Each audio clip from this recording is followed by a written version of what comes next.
अस्सलाम वालेकुम नाज़रीन। डिबेट में भली कार मायावा जी मेज़बान साइमा वहाब। डिबेट में गुफ्तगू कंदासीं ईरान अमरीका के विच में हिन वक्त जेका मौजूदा सूरत हाल है, उन खां अलावा पाकिस्तान तुर्की ऐं सऊदी अरब के विच में जो डिफेंस पैक्ट थियो है उन जा ख़िते ते जेके असर पवंदा ऐं मुस्तक़बिल के हवाले से इन मुआहदे जो छा मुस्तक़बिल है ऐं ओवरऑल ख़िते के हवाले से हिन मुआहदे खां पोइ ख़िते के अंदर जो ताक़त जो तवाज़ुन है वो कहिड़ी तरफ़ वेंदो। इन खां अलावा इन मुआहदे के अंदर अमरीका ऐं चाइना जो छा किरदारु आहे, इन ते गुफ्तगू कंदासीं। उन खां अलावा अमरीका हिन वक्त ईरान सां ॻाल्हियुनि के हवाले से जो अमरीकी सदर जो बयान आयो है उनमें इहो चवणु आहे त मुहतात अंदाज़ में हिन वक्त ॻाल्हियुनि के हवाले से कोशिशूं जारी आहिनि ऐं ईरान सां जेको मामलो है वो शतरंज जी रांदि जी है।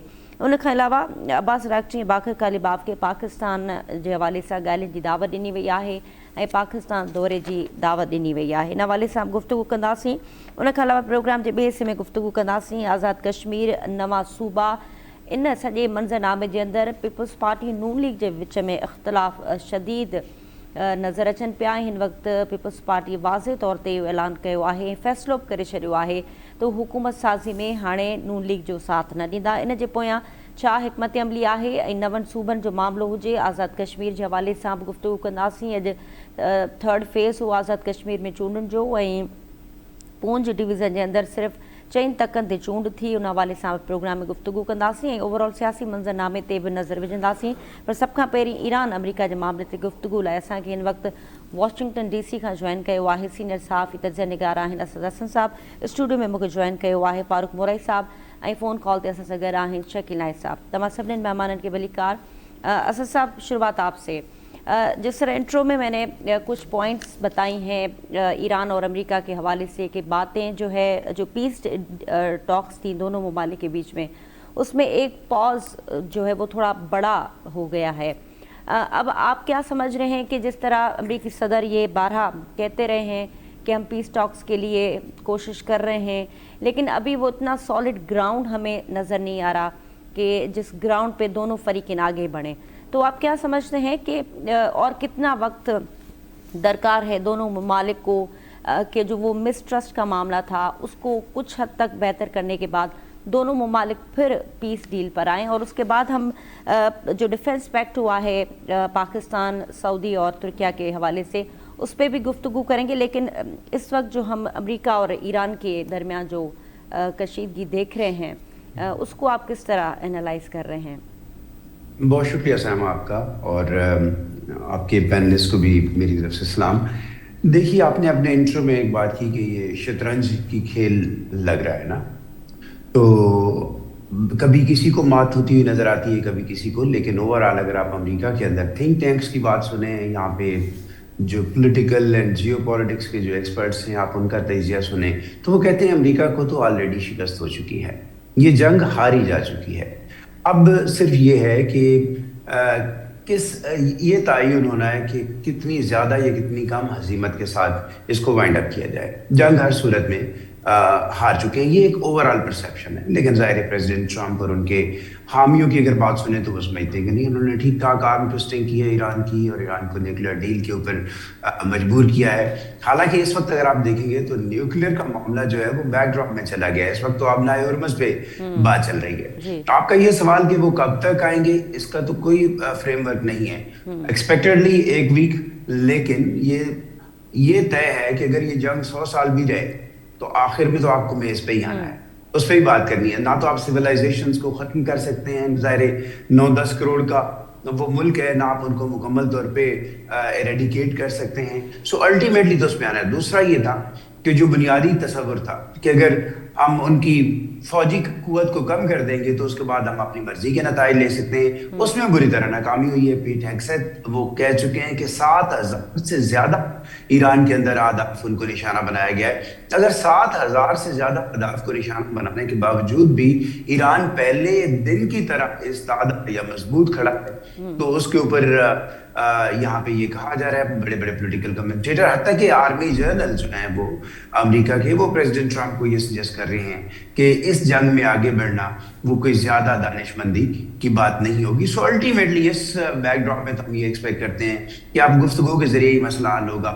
हाँ, ये जरूर तय है कि जो पिछला मुआहदा हुआ था اس سے اب شاید زیادہ ٹفر کنڈیشن کے ساتھ ایران آئے گا، کیونکہ ایران کی جو اس وقت جو لیوریج ہے ابنائے ہرمز کی وجہ سے وہ بہت زیادہ ہے. پریزیڈنٹ ٹرمپ اور امریکہ کو یہ لیوریج ضرور ہے کہ چونکہ انہوں نے جو بلاکڈ قائم کر رکھی ہے وہ سمجھتے ہیں کہ ہم اس کے اوپر زیادہ بہتر ڈیل جو ہے وہ نیگوشیٹ کر سکتے ہیں. لیکن اس وقت ایران کا اپر ہینڈ ہے، اور غالباً اب اگلا جو آپ کے پاس میمورنڈم آف انڈرسٹینڈنگ آیا ہے یا کوئی باقاعدہ فائنل حتمی معاہدہ آئے تو اس میں توقع یہ کی جا رہی ہے کہ ایران شاید مزید ٹفر کنڈیشنز کے ساتھ آئے. ظاہر ایران چاہتا ہے کہ اس کے اوپر سے سینکشنز ختم کی جائیں اور اس کا جو فروزن ایسٹس ہیں ان کو ریلیز کیا جائے. اور اب یہ تقریباً طے ہو گیا ہے کہ اب نائے ہرمز کے اوپر اب پچھلے ایم او یو میں لکھا گیا تھا کہ ایران اس کے اوپر کوئی فیس چارج نہیں کرے گا. اب لگتا یہ ہے کہ چونکہ ایران نے عمان کے ساتھ انڈرسٹینڈنگ کر لی اور عمان ایک ایسا ملک جو امریکہ کی طرف انکلائنڈ تھا انیشلی، اب اگر وہ ایران کے ساتھ کھڑا ہے اور وہ کہتے ہیں کہ 1% 2% جو بھی ہے ہم اس کے اوپر فی لیں گے، تو ایران کی بڑی سکسیس ہے. کم از کم $100 بلین جو ہے وہ صرف اسی چھوٹی سی جو راہداری ہے آبی گزرگاہ ہے اس سے وہ جنریٹ کر سکتا ہے. $100 بلین آپ اندازہ کر سکتے ہیں. اگر آپ کو پاکستان کے پرسپیکٹو میں دیکھیں تو آپ $3-4 بلین امریکہ سے، آئی ایم ایف سے یا ورلڈ بینک سے اور دیگر فائنینشیل انسٹیٹیوشن سے لیتے ہیں اپنی اسٹیبلٹی کے لیے اور ملک، تو وہ $100 بلین صرف یہاں سے جنریٹ کر سکتا ہے. سو اس کی اکنامک کنڈیشن بھی بہتر ہونے کے امکان ہے، اور ڈپلومیٹیکلی تو اس نے آلریڈی بہت گین کیا ہے. باقی پینلسٹ بھی یقیناً اپنی انپٹ دیں گے. بالکل. اچھا، اس حوالے سے بھی اسد آپ سے جاننا چاہیں گے کہ اس پیکٹ کے حوالے سے دنیا اس پر ڈیبیٹ کر رہی ہے، تو آپ کیا سمجھتے ہیں؟ آپ جیسے کہ اس وقت واشنگٹن میں ہیں تو وہاں کی میڈیا اور وہاں کے جو تجزیہ کار ہیں وہ کس طرح اس پیکٹ کو دیکھ رہے ہیں؟ امریکہ کی اس میں کیا انپٹ ہے؟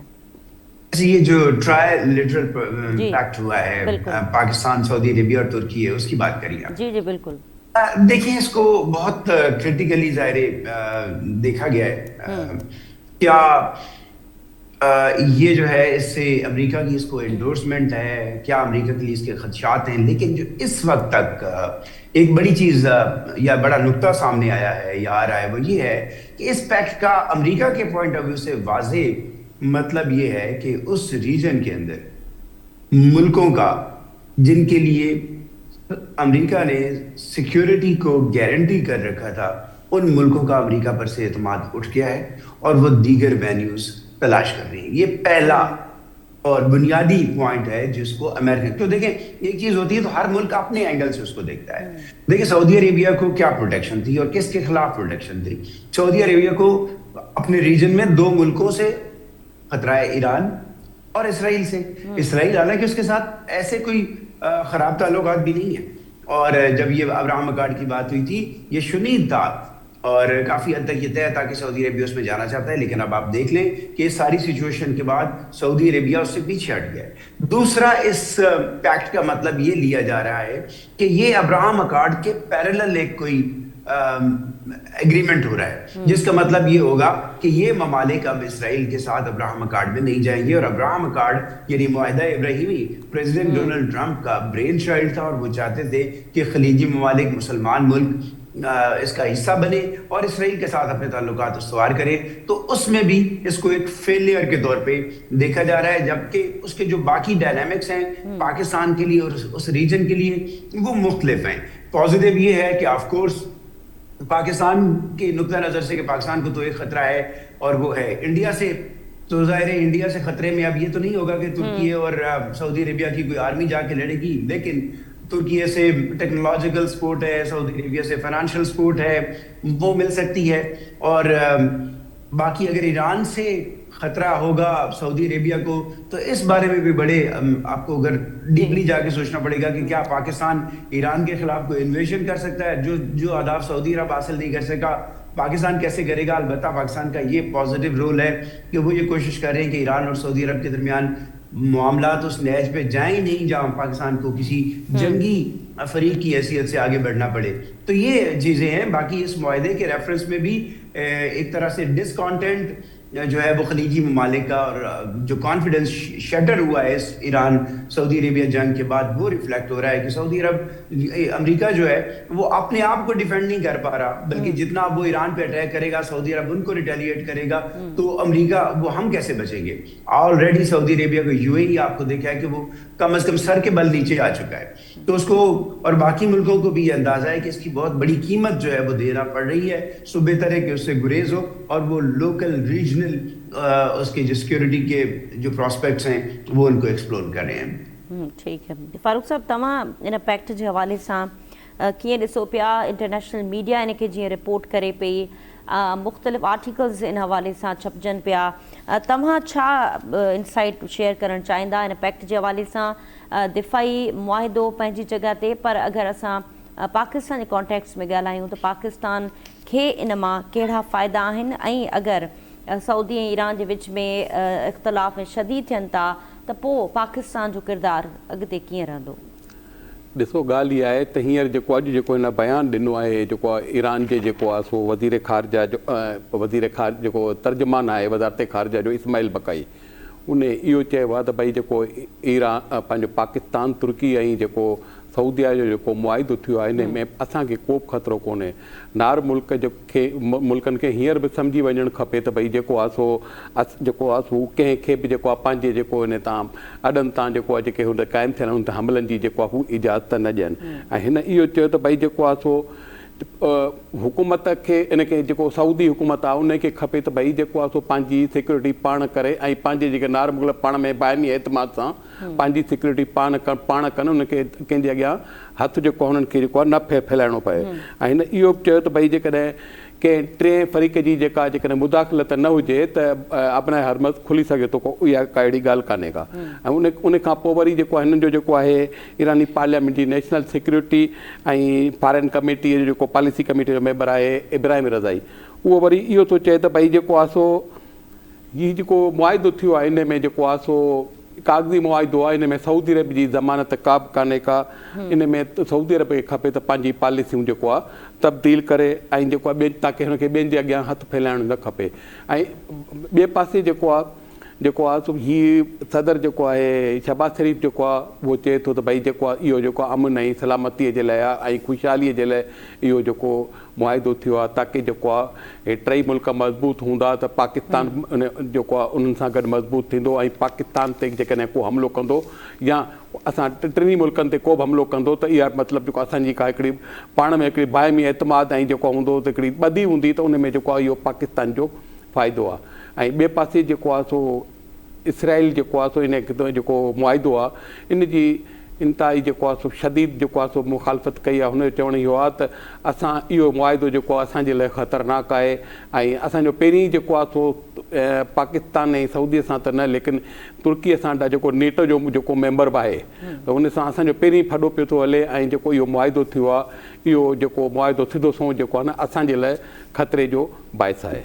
शकील नाइक साहब, तव्हां हिन मुआहिदे खे कीअं पिया ॾिसो, ख़ासि तौर ते ईरान ऐं सऊदी अरब जे विच में जेका छिकताण आहे उन कॉन्टेक्स्ट में हिन मुआहिदे जे हवाले सां तव्हां कीअं था ॾिसो? पाकिस्तान जे लाइ सूरतहाल केतिरी मुस्बत रहंदी मुस्तक़बिल में, या तव्हांखे लॻे थो त पाकिस्तान सिफ़ारतकारी जे ज़रिए ईरान ऐं सऊदी अरब जे विच में मामलनि खे ठाहिण जी कोशिशि करे बि पियो ऐं उन में हीउ पैक्ट जेको आहे हिकु रंडक कोन ईंदो मुस्तक़बिल में? ॾिसो, हिकिड़ी ॻाल्हि ॿुधो, जॾहिं ही इसराइल ऐं अमेरिका ईरान सां जंग जोटी त उन महिल ईरान अमेरिका जे अदद ते हमला कया। उन महिल जेको इसराइल अमेरिका उन वॾी कोशिशि कई त उन जंग में सऊदी अरब बि शामिल थिए ऐं सऊदी अरब शामिल थियण सां जेके ॿिया नार जा मुल्क आहिनि ऑटोमेटिकली उनमें गॾिजी वेंदा ऐं उन्हनि में ख़ासि करे इहा थींदी त पोइ जेके मुस्लमान मुल्क आहिनि उहे सऊदी सां बीहंदा ऐं पोइ मुस्लमान मुल्क हिक ॿिए सां विढ़ंदा। पाकिस्तान पंहिंजी हिकिड़ी सफ़ारतकारी सां पंहिंजी हिकिड़ी वॾी महारत सां न सिर्फ़ु सऊदी खे क़ाइल कयो बल्कि दुनिया ॾिठो त जॾहिं अयतुल्ला ख़ामनाई जी जनाज़े निमाज़ थी त सऊदी अरब जी जेका ॿिए दर्जे जी जेका लीडरशिप हुई उहा बाक़ी हुते वई, उनजे जनाज़े में उनजी हाज़िरी भरी त इन मां साबित थियो त इहो पाकिस्तान जी कोशिशि आहे। हाणे जेसि ताईं हीअ साह जी ॻाल्हि आहे, इन जो इहो आहे त हिकु त इहो तुर्की खे सां डबल गेम पई थिए, ख़ासि तौर ते इसराइल तरफ़ां हेॾां तुर्की खे जेको आहे उहो नेटो में शामिल करणु या अमेरिका जो साथी बणाइण, ॿिए तरफ़ उनजा जेके मुखालिफ़ कुर्द आहिनि उन्हनि जी सपोर्ट करणी, इहे सभु शयूं।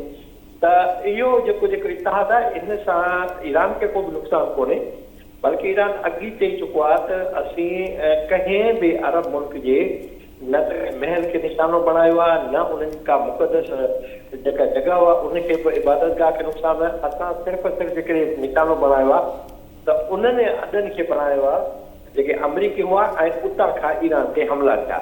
त असां पंहिंजी टेक्नोलॉजी यूज़ कई, असांखे सैटेलाइट इंफॉर्मेशन मिली, जंहिं करे असां उन्हनि खे निशानो बणायो। चाहे ॾिसो न, हींअर गॾियल अरब इमारतूं उहो सिधी रीति इसराइल सां गॾु बीठो आहे, पर ईरान गॾियल अरब इमारात में जेके बि अमरीकी अॾा हुआ उनखे या अमरीकी कंपनियूं निशानो बणायूं, पर कंहिं बि गॾियल अरब इमारतुनि जे हुकुमरान उन जेके महल खे या उन्हनि जी का कंहिं फार्म हाउस खे या कंहिं ॿियो जेको उन्हनि जी आहे उन या उनजे शॉपिंग सेंटर खे को बि निशानो बणायो। त हीअ इतिहाद बुनियादी तौर ते इनखे ॿिए जेकॾहिं नज़र सां ॾिठो इहो आहे त इहो हिन ख़िते में अमेरिका जी जेका वधंदड़ असर रसूख़ आहे उनखे घटाइण में इहो साबित थींदो।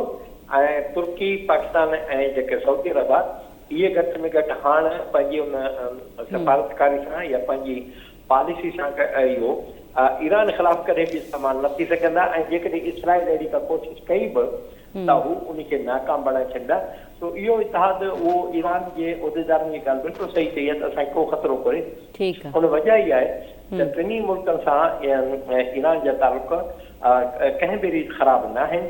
ख़ासि करे हिन जंग खां पोइ जेको आयतुल्ला ख़ामनई जो जनाज़ो थियो उन खां पोइ सऊदी अरब जो उन ॾांहुं या रवैयो कुझु मस्बत रहियो आहे। ऐं इहो ई सबबु आहे जो त हीअ सॼी शइ में ईरान जी जहिड़ो कर रज़ामंदी आहे, ईरान जहिड़ो कर इन में इनखे बाक़ाइदे सम्झो त चाहे ऐलानिया भलेकार कयो आहे या अण ऐलानिया, पर इहो ईरान जे इहो फ़ाइदे में आहे। ऐं इन तरह सां चाहे तुर्की हुजे या सऊदी उनखे हाणे इसराइल कंहिं भी या इवन अमेरिका उनके कहीं भी रीति इस्तेमाल करे न सकते। जी ठीक है। असद साहब, आप फरमाएगा कि जिस तरह हमारे दोनों पैनलिस्ट का एस्पेक्ट के हवाले से तज्ज़िया यही था कि ईरान को इस पर कोई एतराज़ात नहीं है, अगर इस पैक्ट में और भी ममालिक जो है वो अपना हिस्सा डालते हैं और वो उसका हिस्सा बनते हैं, तो आप क्या समझते हैं कि मिडिल ईस्ट के अंदर इस पैक्ट का मुस्तकबिल और फिर अमेरिका का मुस्तकबिल इस खत्ते के अंदर किस तरह आप सूरत-ए-हाल देख रहे हैं? एक तो साहब फॉर फ्यूचर रेफरेंस भी मुझे, मैं चूँकि सराइकी बेल्ट से हूँ तो मुझे 98% सिंधी समझ आ रही होती है। आई डू अंडरस्टैंड कि एज एंकर आप सोचते हैं कि थोड़ा बहुत उनका वो ट्रांसलेट करें, मुझे समझ आ रही है। दूसरा ये है कि ये जो आपने कहा ना रीजन के लिए, देखिए मैं थोड़ा सा अगर क्रिटिकल पॉइंट ऑफ व्यू से इसको देखूँ ना, इस पैक्ट की अहमियत अगेन सिर्फ रीजन के लिए है। ठीक, अगर आप एक लम्हे के लिए सोचें, खुदा ना करे कि अगर west versus Saudi Arabia, west का कोई भी मुल्क हो, ताकतवर मुल्क हो, वर्सेस सऊदी अरेबिया अगर कोई इशू हो जाए, America versus Saudi Arabia issue हो जाए, तो ये बाकी जो इत्तेहादी मुल्क हैं, इवन मिलिट्री पावर है, अच्छी पावर है, तुर्की है, पाकिस्तान बहुत प्रोफेशनल मिलिट्री है और उसके साथ साथ न्यूक्लियर पावर भी है, तो क्या करेंगे? तो इसके लिए जो बाकी इंग्रेडिएंट्स चाहिए हैं ना, वो पाकिस्तान और बाकी जो इसके एलिमेंट्स हैं वो बहुत सारे उसकी जगह पे मिसिंग है। हाँ, रीजन के अंदर क्या है, सबसे बड़ी इसकी बात को इस एंगल से भी देखा जा रहा है कि ये उनकी अपनी इनसिक्योरिटीज, रॉयल फैमिली की इनसिक्योरिटीज तो नहीं है जिसकी वजह से इस पैक्ट को इन्वॉल्व किया गया है। और दूसरा जो ना, एक तो दो मुल्क हैं जिनसे खतरा है, इसराइल और ईरान। ईरान का मैंने बता दिया कि ईरान से खुदा ना करे कभी वो मतभेड़ हो भी जाए तो पाकिस्तान क्या करेगा? अगर अमेरिका 7000 अहदाफ को टारगेट करके कुछ हासिल नहीं कर सका तो पाकिस्तान एक्स्ट्रा क्या करेगा जिससे सऊदी अरब प्रोटेक्ट होगा? सिवाय डिप्लोमेसी के, और तुर्की की डिप्लोमेसी के इससे प्रोटेक्ट होता है। दूसरा है जी इसराइल। यस, اسرائیل کے ریفرنس میں ابھی تو ان کے تعلقات ایسے بھی نہیں ہے کہ جہاں پہ کوئی ایسا سامان ہو جائے، لیکن اگر ہو جائے تو یس اس صورت میں اسرائیل کو بھی ایک تھریٹ ہوگی کہ بھئی ان کے پاس پاکستان جیسی آرمی ہے، ترکی جیسی آرمی ہے، اور ان کے ساتھ ساتھ وہ نیوکلیر پاور بھی ہیں۔ تیسرا ہے جی ایران کی جو پراکسیز ہیں، تو پراکسیز تو گوریلا وار کی طرح لڑتی ہیں، اس کو تو امریکہ بھی کنٹرول نہیں کر سکا۔ 20 سال وہ افغانستان کے اندر رہا ہے، اور انہی لوگوں کو 15,000 سے 20,000 لوگ تھے، انہی لوگوں کے وہ حوالے کر کے چلا گیا، اور امریکہ ٹیکل نہیں کر سکا۔ $3 ٹریلین خرچ کیے، 4,000 سے زیادہ آپ نے فوجی مروائے، اور نیٹو کے امبریلا کے نیچے 100 ملکوں کی فوج کے ساتھ وہ 20,000 طالبان سے لڑتا رہا، لیکن اس کو سیٹل نہیں کر سکا۔ سو اس طرح کوئی چیزیں بہت ساری فریجائل بھی ہوں گی، لیکن ایک امپریشن کی حد تک یہ ٹھیک ہے۔ باقی آ جاتی ہے اس کی لیجٹمیسی، ویلیڈیٹی۔ یہ سوال اپنی جگہ پہ قائم ہے۔ مجھے ابھی تک تینوں ملکوں سے نہیں سمجھ آئی کہ تینوں ملکوں میں اس بارے میں کوئی کنسنسس یا لوگوں کی کوئی اوپینین لی گئی ہے، بشمول ظاہر سعودی عربیہ کو تو ضرورت نہیں ہے، لیکن ترکی اور پاکستان اپنے آپ کو جمہوری ملک کہتے ہیں، ٹھیک ہے، اور تو اسد اگر اس میں دوسرے ممالک بھی، جیسے مصر کی بھی بات ہو رہی ہے، مصر بھی اس کا حصہ بنتا ہے، یا دوسرے ممالک بھی اس کی طرف اگر اپنا اس میں شیئر ان کا رہتا ہے آگے، تو آپ کیا سمجھتے ہیں کہ اگر خطے کے اگر سیکیورٹی ڈائنامکس دیکھیں خاص طور پہ مڈل ایسٹ کے حوالے سے، تو آپ سمجھتے ہیں کہ امریکہ کا وہ جو ایک ڈیو شیئر تھا اس خطے کے اندر، اس کو کم سے کم ایک بہت بڑا ڈینٹ تو پڑا ہے اس جنگ کے نتیجے میں، اور جس طرح ایران کا خود ہی ایک مطالبہ رہا ہے کہ بیسز ختم ہونے چاہیے یہاں سے، آپ کیا سمجھتے ہیں کہ یہ جو پیکٹ ہے اس میں اگر اور ممالک بھی آتے ہیں تو پھر اسی کانٹیکس میں آپ چائنا کو کا رول کس طرح دیکھ رہے ہیں اس پیکٹ کے اندر؟ دیکھیے اگین یہ مسلم نیٹو طرز کا، یعنی جیسے نیٹو ہے تو یہ مسلم نیٹو طرز کا ایک خواہش ہے، جیسے باقی ممالک کو بھی ویلکم کیا جا رہا ہے، لیکن آپ دیکھ رہے ہیں یہ پریڈومیننٹلی سارے سنی بلاکس ہیں جی، تو یہ بلاک اگینسٹ ایران اپیرنٹلی آپ کو نظر آئے گا۔ یہ بلاک امریکہ کے خلاف تو نہیں ہے نا، نہ یہ سارے مل کے بھی امریکہ جیسی کوئی قوت بن سکتے ہیں، یا نیٹو کے جو باقی ممالک ہیں نہ نیٹو جیسی پاور بن سکتے ہیں ابھی تک۔ آپ یہ کہہ رہے ہیں کہ امریکہ کا یہ متبادل نہیں ہے، سیکیورٹی اگر کنسرن سے دیکھیں؟ نہیں، سیکیورٹی اس لحاظ سے ہے، اس لحاظ سے ہے امریکہ کا متبادل، اور امریکہ کو ہی اسی بات کا خطرہ ہے۔ میں نے تو اپنے پہلے جو آپ کا سوال کیا تھا وہ یہی تھا کہ ان ممالک کا امریکہ سے اعتماد اٹھ گیا اور اپنے سیکیورٹی ارینجمنٹ کر رہے ہیں، اس حد تک یہ بالکل ٹھیک ہے۔ لیکن جیسے ہم اگر آپ اس کو کوئی مسلم بلاک بنانے کی کوشش کریں گے تو 70s میں بنانے کی بھی کوشش کی گئی تھی، اور اس کا نتیجہ اچھا نہیں لکھا۔ 3 بڑے جو لیڈر تھے، ذوالفقار علی بھٹو صاحب تھے، معمر قذافی تھے، اور شاہ فیصل تھے، تینوں طبعی موت نہیں مرے، آپ اس کا اندازہ لگا لیں۔ تو ابھی شاید اس طرح کا میدان اور گراؤنڈ نہیں ہے، اور اتنے وسائل یا ریسورسز مسلم بلاک کے پاس نہیں ہے کہ وہ کوئی ایک بڑا مسلم نیٹو بن جائے۔ لیکن اگینسٹ ایران اور اگینسٹ اسرائیل آپ یہ کہہ سکیں پاسبل جو فیوچرسٹک اینگل سے جو پاسبل تھریٹس ہو سکتی ہیں، اس کے خلاف ایک افیکٹو بلاک ہو سکتا ہے کہ یہ بن جائے۔ اچھا، اگر امریکہ کے حوالے سے بات کریں تو امریکہ اب اس حوالے سے کیا جو ہے وہ اس کی پالیسی ہے، فارن پالیسی کس طرح اس کی ہے، اس میں کوئی چینج آیا ہے مڈل ایسٹ کے حوالے سے؟ کیونکہ بیسس کے حوالے سے ایران کے تحفظات اور مڈل ایسٹ خود جو ہے جس طرح گلف کنٹریز ہیں وہ اپنے تحفظات کا اظہار کر چکے ہیں، اور اس طرح کی جو ہم ڈیولپمنٹ دیکھ رہے ہیں خطے کے اندر، تو اب امریکہ کے حوالے سے ہمیں بتائے گا کہ کیا فارن پالیسی ہے، اس میں کوئی شفٹ آپ دیکھ رہے ہیں؟ دیکھیے فارن پالیسی اسٹیگننٹ تو ظاہر نہیں ہوتی، ٹائم ٹو ٹائم اس کے اندر چینجز آتی ہیں۔ تو اس میں کیا چینجز اب آئے ہیں ٹورڈز میں؟ کوئی فوری طور پہ دیکھیے اگر فارن پالیسی سے مراد آپ کا یہ ہے کہ جی وہ امریکہ کی بیسز ختم ہو جائیں گی، تو فوری طور پہ تو ہوتا نظر نہیں آتا۔ ظاہر ایران یہ ڈیمانڈ کر رہا ہے کہ اس کی بلاکیڈ ختم کی جائے اور امریکہ جتنا ممکن ہے اس سے ذرا دور جائے، پیچھے ہٹے۔ لیکن جن GCC ممالک کے اندر اس کے اڈے ہیں، جہاں پہ اس کے ٹھکانے ہیں، وہ اپنی جگہ موجود رہیں گے، لیکن جن ملکوں میں ہیں اگر وہ وقت کے ساتھ جو ہے، معافی چاہتا ہوں بیچ میں کال نے ڈسٹرب کیا، تو جن ملکوں کے اندر ہیں وہ وقت کے ساتھ اگر ان کو پیچھے دھکیلیں گے یا ان کے ساتھ ان کی انگیجمنٹ قائم رکھیں گے تو اس کا امکان ہے، لیکن فوری طور پہ امریکہ کو وہ ریجن چھوڑتا ہوا نظر نہیں آتا۔ یہاں تک کہ اگر 2 سال کے بعد یہاں پہ امریکہ کا رجیم بھی چینج ہو جائے تو بھی اس کا مطلب یہ نہیں ہے کہ وہ لوگ وہاں سے نکل آئیں گے۔ تو وہ گریجول ہوتا ہے. اگلے ڈاؤن دا روڈ آپ کو 8-10 سال کے بعد کوئی تبدیلی اس میں نظر آ سکتی ہے, لیکن اس تبدیلی کی بنیاد آج ایران امریکہ جنگ کو ہی آپ قرار دیں گے. جب ہم 8-10 سال بعد اگر حیات ہوئے اور اس پہ بات کر رہے ہوئے تو ہم سوچیں گے کہ یہ ٹرننگ پوائنٹ تھا.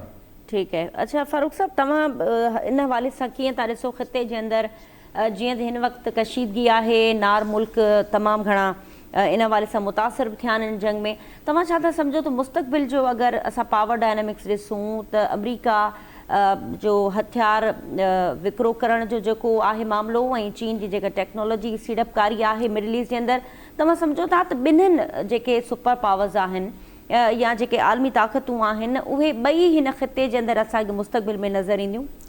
ॾिसो तव्हां ॻाल्हि इहा आहे त चीन सुपर पावर ज़रूरु आहे, लेकिन उन सां गॾु गॾु हिकिड़ी मुआशी ताक़त बि आहे. ऐं मुंहिंजो ख़्यालु आहे त हींअर जेका जापान खां वधीक जेका मुआशी ताक़त आहे उहा सभिनी खां वॾी दुनिया में जेको आहे चीन आहे. चीन जी सभिनी खां वधीक इहा कोशिशि आहे त हू जेको आहे अहिड़े तनाज़नि खां पासो थो करे ऐं कोशिशि करे थो त उन खे मामलनि खे हल करण जी ऐं उनखे जेको आहे करण जी. हू नथो चाहे त कोई कंहिं बि जेको मुल्क सां हुनजो को तनाज़ो थिए, जो जंहिं तरीक़े सां हू पंहिंजो हले पियो उन हिसाब सां हू हिकु सुपर पावर हुन खां अलावा हिकिड़ी वॾी हिकिड़ी मुआशी ताक़त आहे. जेको हिन खां पहिरीं जेको आहे सो जापान हो, लेकिन हींअर जेको आहे सो जेको बिल्कुलु साफ़ु नज़र अचे पियो त भई चीन खां वॾी का मुआशी ताक़त कान्हे का. ऐं जेको ख़ासि करे जेको आहे सो बहरहाल जेको आहे जेके कंप्यूटर जे आलात ऐं ॿियो जेको सामान आहे उन में अमरीका त वधीक आहे, लेकिन उन जे बावजूद बि जेको आहे बाक़ी तमामु जेको आहे मुआशी ताक़त जेको हर ॻाल्हि में हींअर चाइना आहे. हाणे चाइना जी कोशिशि इहा आहे त भई कंहिं बि तरीक़े सां जेको आहे चाहे हुनजा तक़रीबन जेको आहे चाइना जी संघ जी कंहिं सां बि दुश्मनी कान्हे, सभिनी सां हुनजा सुठा तालुकात आहिनि. चाइना इन मामले में जेको आहे पवणु नथो चाहे. चाइना जेको आहे तो इहा जेको अंदरूनी तौर ते सफ़ारतकारी करे पियो ऐं जेको आहे त कोशिशि करे पियो त इहो मामिलो जेको आहे ख़तमु थिए. बाक़ी जेको आहे तव्हां इहा ॾिठो त इहो जेको मामिलो हले पियो थो इन में ख़ुदि जेको आहे तो हाणे जेको डेमोक्रेटिक जो जेको सेनेटर आहे क्रिस मर्फी, उहो चए थो त सदर ट्रम्प जेको आहे इहा जेको आहे जंग हाराए चुको आहे. ऐं हुन इहो बि चयो त भई जेको आहे सो जीअं जीअं ॾींहं गुज़रनि पिया त जेको आहे सो ईरान मज़बूत पियो थिए ऐं अमरीका कमज़ोर पियो थिए. ऐं हिन इहो बि चयो त भई जेकॾहिं हींअर कहिड़ो बि अमरीका खे हिन जंग मां जान छॾाइणी आहे त उन में इहो कहिड़ो बि ख़राबु आबनाए हुर्मुज़ ते जेको आहे मुआइदो करे त उहो असांखे क़बूलु हूंदो ताकी असां हिन जंग मां निकिरूं. ऐं छो जो जीअं वक़्तु गुज़रे पियो त आबनाए हुर्मुज़ जी जेका क़ीमत आहे न उहा वधंदी थी वञे. हुन इहो बि चयो त जीअं जीअं ॾींहं गुज़रनि पिया त इहो जेको मामिलो आहे जेको आहे ईरान ताक़तवर पियो थिए ऐं अमरीका कमज़ोर पियो थिए. ऐं इन जो खमियाज़ो जेको आहे सो अमरीकी अवाम खे जेको आहे तो बर्दाश्त करना पियो पवे. सर मुख्तसर आप अगर कुछ इसमें ऐड करना चाहें क्योंकि ब्रेक का वक्त हो गया है. नहीं, बिल्कुल सही कह रहे हैं आपके फारूक साहब जो हैं. फारूक साहब बिल्कुल दुरुस्त कह रहे हैं कि अब उसमें क्या ऐसा नया ऐड किया जाए. जो भी आप करेंगे अल्टीमेटली आपको शिकस्त तो हुई है और आप ईरान की कंडीशन के ऊपर उसको कबूल करेंगे. और मुझे लगता है कि प्रेसिडेंट ट्रंप एक ये जरूर है कि इसराइल अपनी जगह पे कह रहा है कि एक कोशिश और करके देख लेते हैं, एक कोशिश और करके देख लेते हैं. अब प्रेसिडेंट ट्रंप रिपोर्टेडली वो रिलेक्टेंट है कि अब एक और कोशिश करने की जरूरत नहीं. 7,000 से ज्यादा हम अटैक कर चुके हैं. अपनी इम्यूनेशन, अपने वेपन्स जो हैं उसके जखायर वो खतरनाक हद तक नीचे गिर गए हैं जो रिपोर्ट्स हो रही हैं. तो इसलिए वो कहते हैं कि इसका कोई फायदा नहीं है, अब इसको डिप्लोमेटिकली इंगेज करना पड़ेगा. इसलिए कि मैं खुद फिर अटैक कर सकता हूँ. ये मुमकिन है कि अमेरिका कहे कि ओके तुम करके देखो, लेकिन अगर ईरान को ये शक भी हो कि इसराइल के हमलों के साथ भी अमेरिका का कोई अमल दखल है तो वो एक बार फिर रिटेलिएट करेगा उन मुल्कों पे जहाँ पे अमेरिका के अड्डे हैं. और अमेरिका पे दबाव उन मुल्कों की तरफ से अब ज्यादा है कि बराए मेहरबानी आप इस जंग को वाइंड अप करें, क्योंकि आप कोई अपने गोल तो हासिल कर नहीं पा रहे. उसके नतीजे में हमें ईरान के हमलों का खदशा है, हमारी मईशत डूब गई है, हमारी लाइफ लॉसेस हो रही हैं, हमारी इकोनॉमी को खतरात लाक हो गए, हमारी सिक्योरिटी खतरे में पड़ गई है. सो अब अमेरिका इस वजह से रिलेक्टेंट है. एक आप एमिनेशन वॉर की कास्ट जैसे फारूक साहब ने कहा, मर्फी साहब को कोट किया और बाकी भी मीडिया बता रहा है कि दिन ब दिन वो बढ़ती जा रही है. आज से 2-3 हफ्ते पहले $37 बिलियन थे, अब एक्चुअली वो कहते हैं 60 प्लस हो चुकी है, $60 बिलियन प्लस. ठीक है असद साहब, बहुत शुक्रिया. आपका पॉइंट आ गया. ब्रेक का वक्त हो गया है. बहुत शुक्रिया आपने हमें वक्त दिया. नाज़रीन, असद साहब असांखे वॉशिंगटन DC खां जॉइन कयो अमेरिका जे हवाले सां जेका उन्हनि गुफ़्तगू कई ऐं ख़ासि तौर ते जेको मुआइदो थियो आहे पाकिस्तान ऐं तुर्की ऐं सऊदी अरब जे विच में उन हवाले सां उन में अमेरिका जो इनपुट ऐं ख़िते जो जेको मुस्तक़बिल आहे उन जे हवाले सां तव्हां तजो ॿुधो। प्रोग्राम में मुख़्तसिर ब्रेक वठूं था ऐं ब्रेक खां पोइ पाकिस्तान जे सियासी मंज़रनामे ते गुफ़्तगू कंदासीं। असां सां गॾु रहिजो।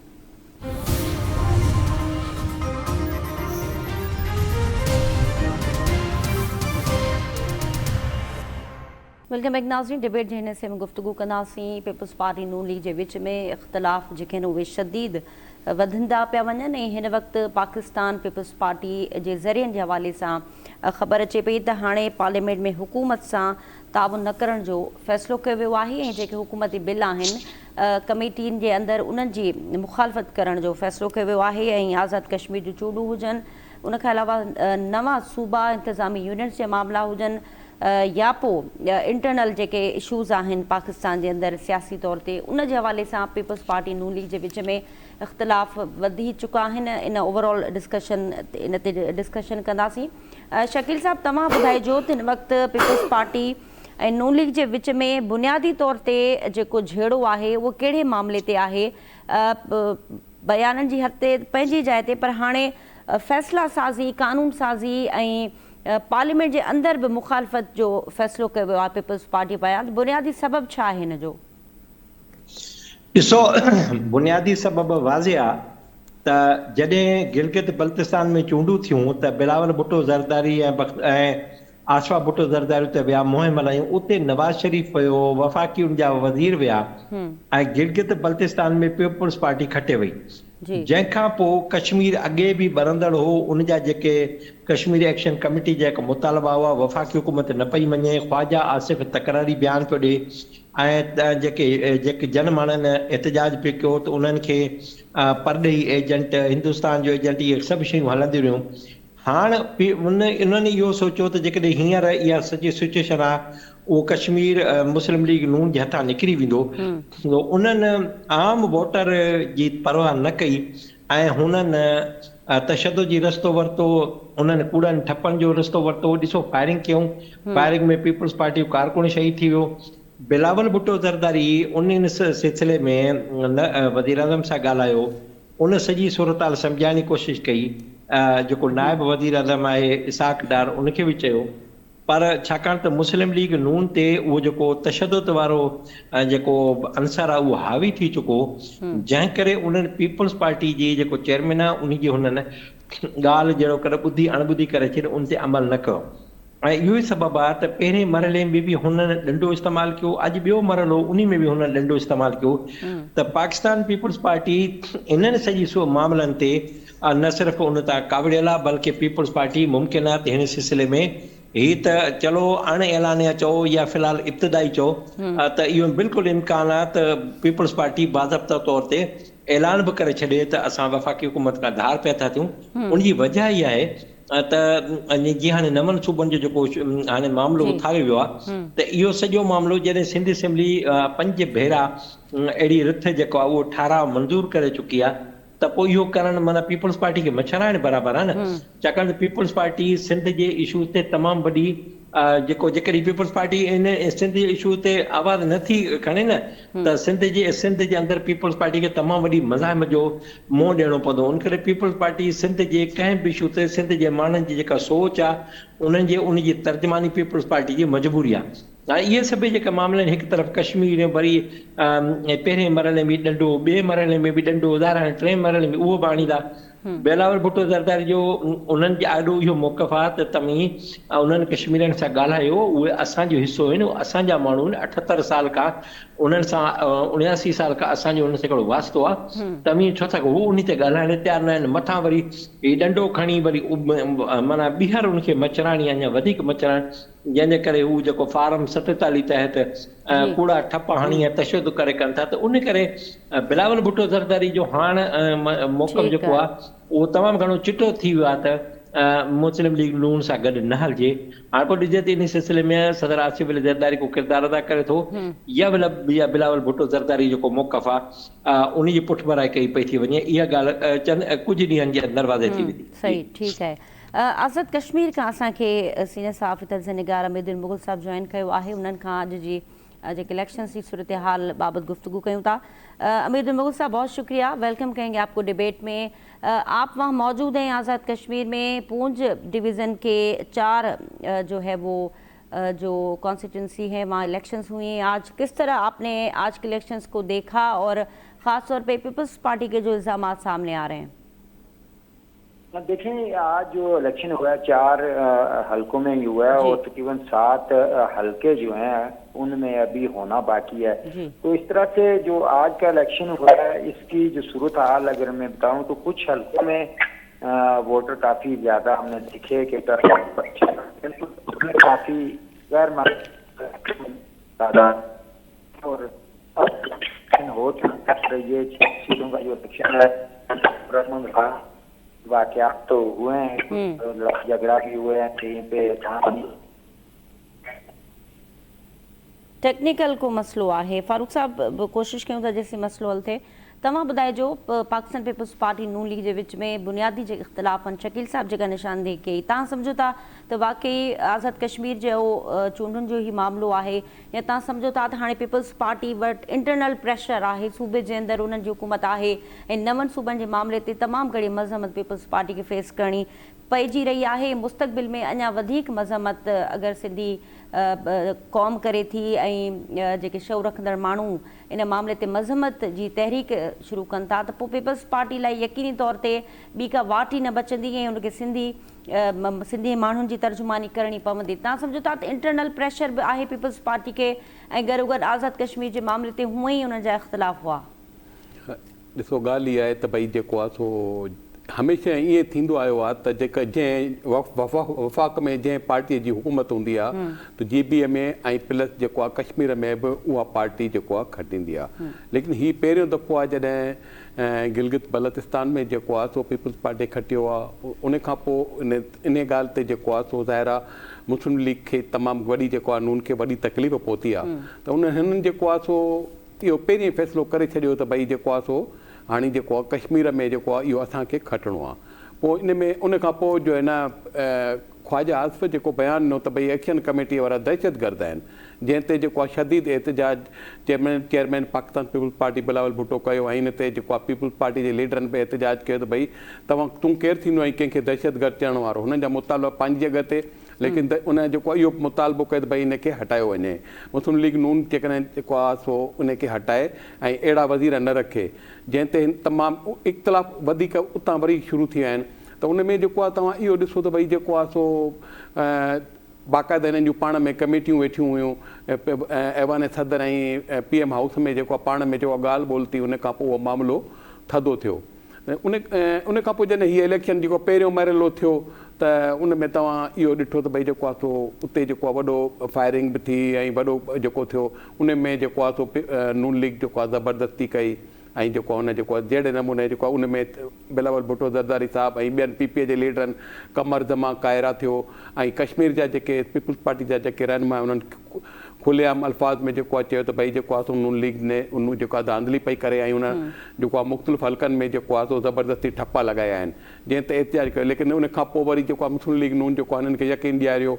4 रुकनी कमेटी जेको आहे उहो जेको उते मुज़फ़राबाद में उन्हनि जूं पाण में ॻाल्हियूं थियूं, माना हिते कोई इन में 4 जेके पाण में हुआ बिलावल भुट्टो ज़रदारी साहिब जे जेके जिन खे मुक़ररु कयो कमर जमा कायरा ऐं ॿिया, ऐं होॾां मुस्लिम लीग नून जो जेको उमूर कश्मीर जो मिनिस्टर आहे वफ़ाक़ी अमीर मुक़ाम ऐं जेको आहे सो वज़ीर अज़म शाशी मुसीर जेको आहे राना सनाउल्ला, इन्हनि पाण मीटिंग कई, हिनखे पीपल्स पार्टी खे यकीन ॾियारियो त ईअं कोन्ह थींदो। लेकिन उन जे बावजूदि बि ॿिए जेको टर्न में जेको आहे उन में बि शदीद धांधली कई वई जंहिं ते पीपल्स पार्टी वरी जेको आहे शदीद जेको आहे उन ते एहतजाज कयो।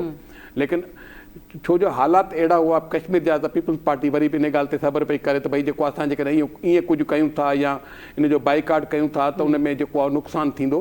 त हिननि जेको आहे वरी जेको आहे हिन 3 मरहले खे ॾिठो। लेकिन 3 मरहले में बि सूरत हाल जेका उहा ई साॻी रही आहे जंहिं ते जेको आहे पीपल्स पार्टीअ हिननि खे क्लियर अल्फाज़ में जेको आहे चयो त भई जेको आहे सो हाणे पीपल्स पार्टीअ जो ऐं जेको आहे मुस्लिम लीग जो पाण में जेको आहे न हली सघंदो जेको इतिहाद। हिननि जेको आहे हींअर इब्तिदाई तौरु जेको फ़ैसिलो कयो आहे त भई पार्लियामेंट जे अंदरि जेके बिल आहिनि जेके मुस्लिम लीग नून जा असां उन्हनि खे रोकींदासीं ऐं उनजी मुखालफ़त कंदासीं ऐं उन्हनि ते एतिराज़ उथारींदासीं।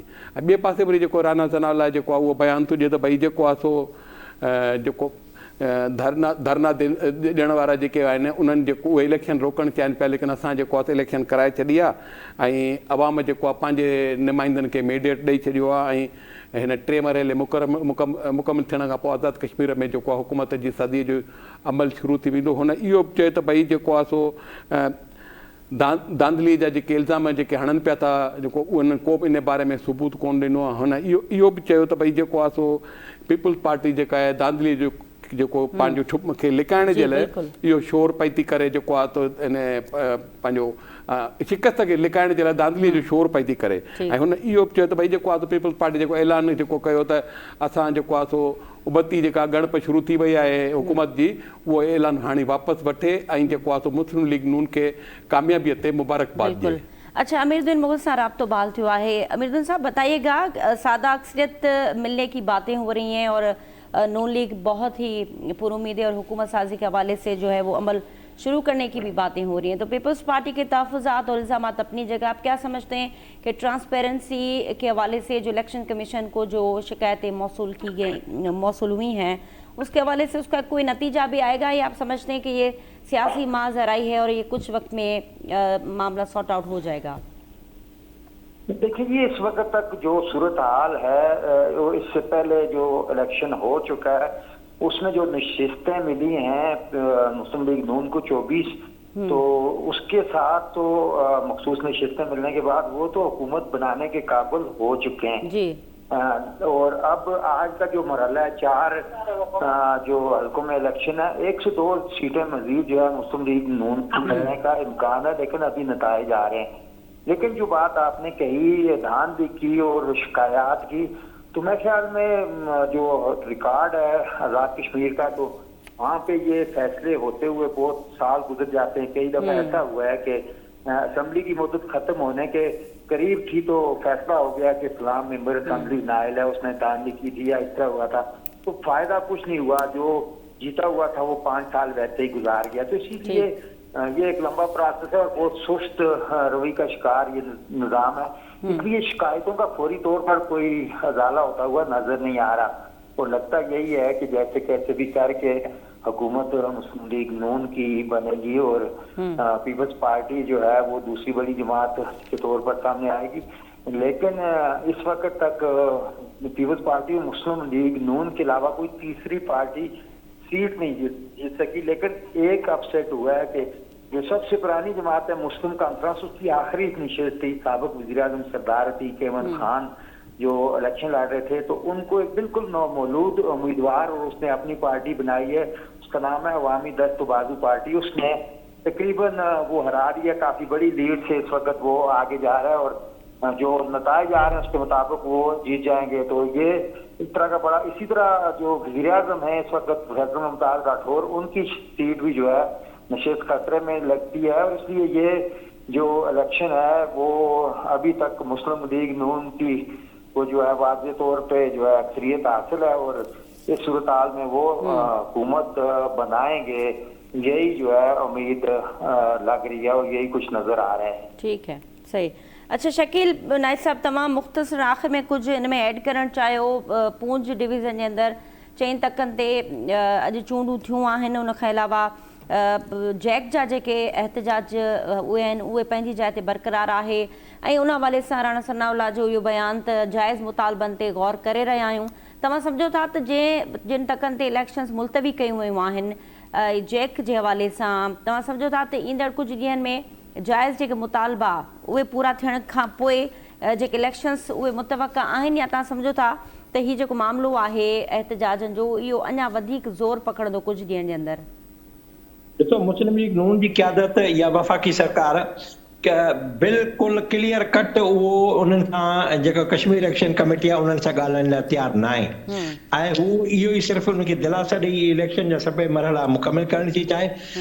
उते जेको आहे फॉर्म 47 ज़रिए पंहिंजी हुकूमत क़ाइमु करण था चाहिनि, हू डंडे जो ज़ोर था करणु चाहिनि त भला जेकॾहिं इहो आहे त कश्मीर इलेक्शन कमेटी वारनि खे जेको आहे उहो घुराए ॻाल्हियूं छो नथा कनि, कंहिंजो इंतज़ारु था कनि, कंहिंखे ट्रैकड़ी लाइ आंदो अथऊं। तो उन करे मुस्लिम लीग नून खां कोन्हे, मुस्लिम लीग नून सिर्फ़ु इहे ॻाल्हियूं करे ऐं इहे चूंडूं डंडे ज़ोर ते खटणु पई चाहे। ऐं हिन बार अॼु जे ॾींहुं बि घटि में घटि पीपल्स पार्टी 15 खां 20 दरख़्वास्तूं ॾिनियूं इलेक्शन कमीशन पाकिस्तान खे, छाकाणि इलेक्शन कमीशन ऑफ पाकिस्तान उन्हनि जो तर्जुमान बणियल आहे, लिहाज़ा उनजी का बि उन्हनि तदारक न कयो। हाणे बि आख़िरी मरहले में बि हू ईअं ई कंदा ऐं इहो सॼो करे पोइ उन खां पोइ पंहिंजी हुकूमत क़ाइमु करे। इन खां वधीक हू डंडो खणी उन्हनि ते कश्मीर इलेक्शन कमेटी जे उहिदेदारनि खे तशदुद जो निशानो बणाईंदा, उनजो इंतकाम जो निशानो बणाईंदा। जी ठीक है शकील साहब, बड़ी मेहरबानी, तव्हां वक्त ॾिनो। अमीरुद्दीन मुग़ल साहब बहुत शुक्रिया, आपने हमें वक्त दिया। फारूक मोरई साहब तव्हांजी भी बड़ी मेहरबानी, तव्हां प्रोग्राम में शामिल रहा। नाज़रीन डिबेट में फ़िलहाल एतिरो ई, ॾींदा इजाज़त, अल्लाह हाफ़िज़।